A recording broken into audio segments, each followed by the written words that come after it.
The U.S. Senate is expected to grill one of President Obama's most controversial choices for a key job in his cabinet. Chuck Hagel is likely to be quizzed on everything from relations with Israel and the Arab world to his view of women in the military during his confirmation hearing to be the new defense secretary.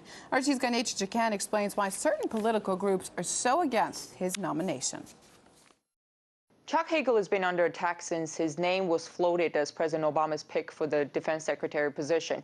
You would see attack ads on all major U.S. TV channels saying what a terrible defense secretary Chuck Hagel would be. All throughout December and much of January, they've been running these ads, between commercials of beauty products, prescription drugs, and whatnot. So somewhere between those, you could catch attack ads like this one. Secretary of Defense Chuck Hagel? President Obama says he supports sanctions on Iran. Hagel voted against them. Hagel voted against labeling Iran's Revolutionary Guard a terrorist group. And while President Obama says all options are on the table for preventing a nuclear Iran, Hagel says military action is not a viable, feasible, responsible option. President Obama, for Secretary of Defense, Chuck Hagel is not a responsible option.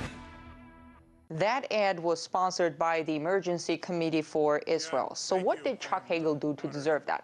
As a U.S. Senator, Chuck Hagel has been critical of Israel's policies. He's been critical of the Israeli lobby in Washington. Here's what he said. The political reality is that the Jewish lobby intimidates a lot of people up here. I've always argued against some of the dumb things they do because I don't think it's in the interest of Israel. I just don't think it's smart for Israel. End of quote. Among other things, Chuck Hagel dared to say that U.S. interests should trump Israeli interests if they conflict. He supported direct negotiations with Iran, and unlike many other politicians here in Washington who keep repeating the all options on the table mantra, at least publicly they say that, Chuck Hagel has been straightforward in saying a strike on Iran should not be an option. He has also been a proponent of a more even-handed U.S. policy with regards to the Israeli-Palestinian conflict, and the U.S. has been anything but even-handed on the issue. It's also for statements like this one that he's been under attack. Take a look. This is Chuck Hagel in 2006. The United States will remain committed to defending Israel. Our relationship with Israel is a special and historic one, but it need not and cannot be at the expense of our Arab and Muslim relationships. That is an irresponsible and dangerous false choice. Some saw President Obama's decision to nominate Chuck Hagel as his message to the Israeli hardliners. We actually heard President Obama say there's too much war talk going on, and maybe nominating Chuck Hagel is his way of bringing down the tension a notch.